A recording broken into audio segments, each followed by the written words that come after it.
Bismillahirrahmanirrahim. Assalamualaikum warahmatullahi wabarakatuh.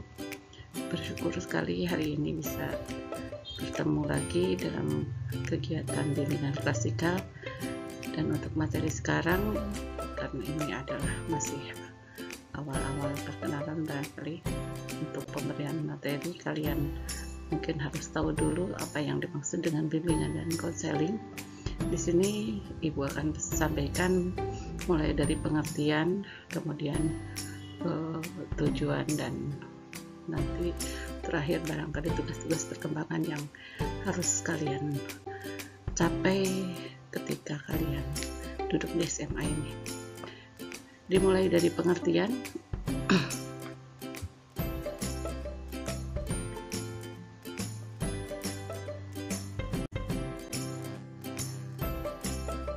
Pengertian dari bimbingan dan konseling yaitu pelayanan bantuan untuk peserta didik, bisa berupa individu ataupun kelompok, dan tujuannya yaitu agar mereka bisa mandiri dan berkembang secara optimal. Tentu perkembangan ini dalam hubungannya dengan pribadi, begitu juga dengan hubungan sosial, dengan masalah belajarnya, dengan masalah karirnya.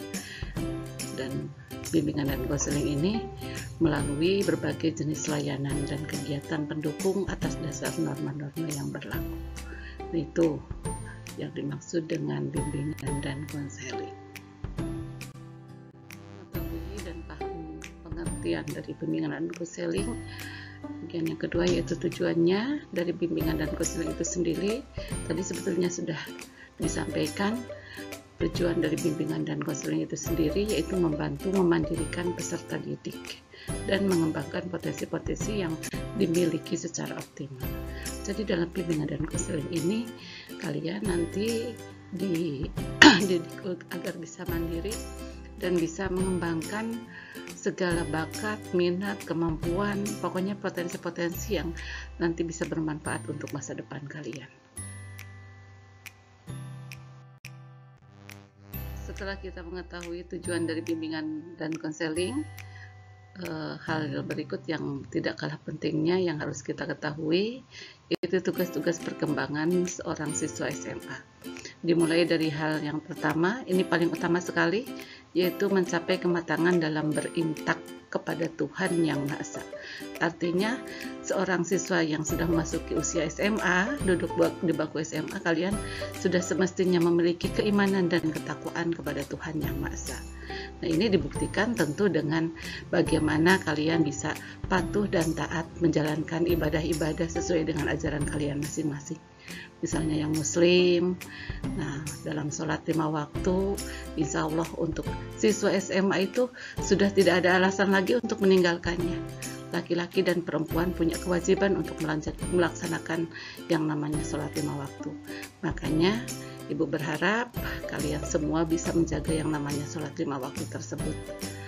Dan yang di luar Islam, tentu kalian punya ajaran-ajaran sesuai dengan keyakinan dan kepercayaan yang kalian anut itu. Terus yang keduanya yaitu mencapai kematangan dalam hubungan antar teman sebaya serta perannya sebagai pria dan wanita. Nah, seperti kita ketahui bahwa yang namanya siswa SMA itu secara fisik memang sudah kelihatan dewasa, sehingga dalam perannya dalam hubungan antar teman atau dalam perannya di keluarga atau di masyarakat itu sudah bisa berperan seperti layaknya orang dewasa. Misalnya saja, misalkan di rumah bapak kalian, ayah kalian itu mungkin waktu kalian masih kecil belum berani untuk nyuruh-nyuruh pekerjaan yang berkaitan dengan orang dewasa. Misalkan harus mencuci motor misalnya, atau mencuci mobil misalnya. Tapi sekarang kalian sudah masuk SMA, orang tua kalian pasti sudah percaya bahwa kalian bisa melakukan itu semua. Itu artinya kalian sudah bisa berperan sebagai layaknya pria dan wanita. Terus yang ketiga yaitu mencapai kematangan pertumbuhan jasmani yang sehat. Nah, kita ketahui bahwa yang namanya usia SMA itu usia di mana pertumbuhannya itu sangat pesat sekali. Makanya Ibu harapkan bagi kalian yang punya cita-cita misalkan ingin jadi polisi, jadi TNI yang dengan persyaratan misalkan tinggi badannya harus sekian, sementara kalian belum mencapai itu, silahkan kalian berusaha untuk bisa menambah tinggi badan kalian, misalkan dengan rajin berolahraga, berenang lah, atau lari, atau apa gitu. Insya Allah di masa ini kalian bisa mencapai tinggi badan yang kalian harapkan, karena sekali lagi pada usia SMA pertumbuhan jasmani itu sangat pesat sekali, dan mudah-mudahan kalian bisa menghindarkan diri dari segala hal yang mungkin membuat kalian sakit gitu, misalkan rokok atau misalkan kebiasaan begadang itu sangat berpengaruh sekali terhadap pertumbuhan jasmani kalian, sehingga dengan kalian misalkan sudah kecanduan mengkonsumsi rokok, itu bisa saja kalian mungkin nanti mengidap penyakit paru atau penyakit apa yang nanti menghambat pertumbuhan jasmani kalian. Makanya tolong perhatikan, hindarilah segala hal yang sekiranya menghambat pertumbuhan jasmani kalian. Tugas perkembangan yang berikutnya yaitu seorang siswa SMA sudah mampu mengembangkan penguasaan ilmu, teknologi, dan seni sesuai dengan program kurikulum dan persiapan karir, atau melanjutkan pendidikan tinggi serta berperan dalam kehidupan masyarakat yang lebih luas. Nah, sehingga siswa SMA itu harus bisa, misalkan kalian punya bakat di olahraga, silahkan kembangkan itu, dan itu jadikan sebagai tujuan karir kalian.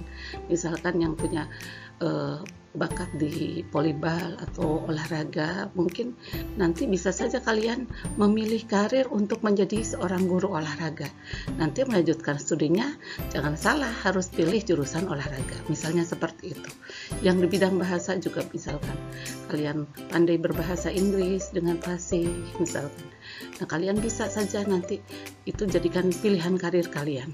Nanti kuliah bisa memilih bahasa Inggris misalnya, dan lain sebagainya. Yang berikutnya, perkembangan yang bisa dicapai oleh seorang siswa SMA yaitu mencapai kematangan dalam pilihan karir. Nah, sebetulnya tadi sudah disampaikan ya, bahwa siswa SMA itu memang sudah harus bisa mengetahui potensi yang dimilikinya, bakatnya, minatnya, sehingga itu bisa dijadikan sebagai pilihan karir di masa depannya nanti.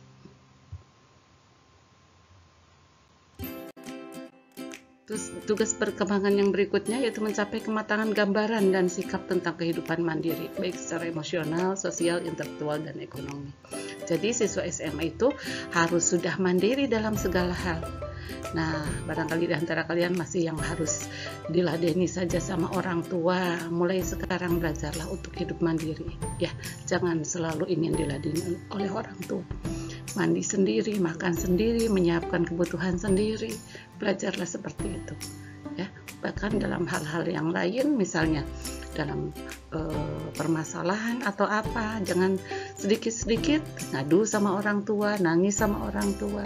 Cobalah belajar untuk bisa menyelesaikan permasalahan sendiri. Ya, belajar mandiri sekali lagi.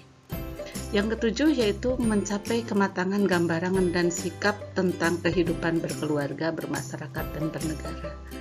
Nah, siswa SMA juga biasanya sudah bisa mengetahui tentang kehidupan berkeluarga itu bagaimana, bermasyarakat itu bagaimana, bernegara itu bagaimana. Sehingga dalam hal ini mungkin kalian punya mimpi atau harapan, nanti saya kalau misalkan sudah berkeluarga, sudah dewasa nanti berkeluarga, mau bagaimana keluarganya, ya. Kemudian dalam kehidupan masyarakat juga nanti mungkin peran kalian mau bagaimana juga di sana, gitu. Ya, jadi sudah terbayang dari sekarang. Siswa SMA itu biasanya sudah pemikirannya sudah dalam hal keluarga, dalam hal masyarakat, dan bernegara juga harus sudah matang.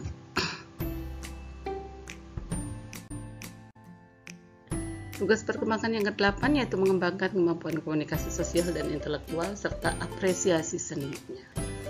Nah, secara ini barangkali dalam hal pengembangan kemampuan komunikasi sosial, ini berarti harus sudah mampu, artinya berkomunikasi dengan siapa saja, ya, dengan seusia, dengan yang di atas usia kalian, gitu.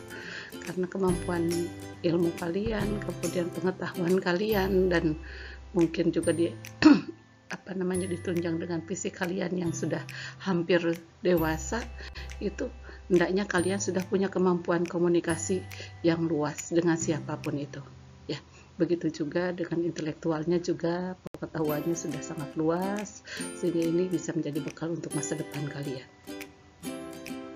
Yang kesembilan yaitu mencapai kematangan dalam etika seni dan etika sistem, mencapai kematangan dalam etika sistem dan nilai. Artinya memang setiap kalian yang sudah masuk usia SMA, karena secara fisik saja sudah seperti orang dewasa, kemudian perlakuan orang lain juga terhadap kalian seperti layaknya orang dewasa, maka kalian pun harus memiliki etika, memiliki nilai, memiliki sopan santun lah.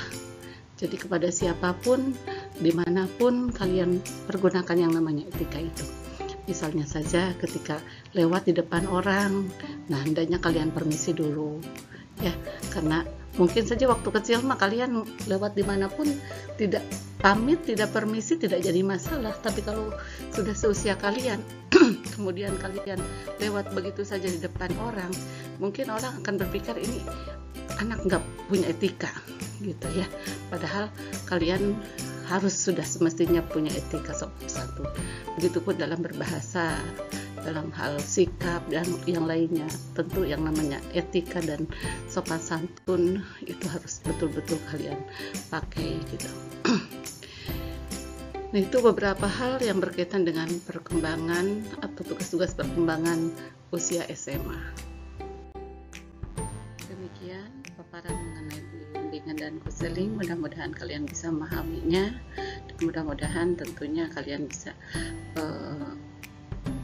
mengambil manfaat dari itu semua, sehingga kalian bisa bisa mencapai tugas-tugas perkembangan yang diharapkan sesuai dengan usia kalian yang duduk di SMA. Terima kasih atas perhatiannya, mohon maaf atas kesalahannya.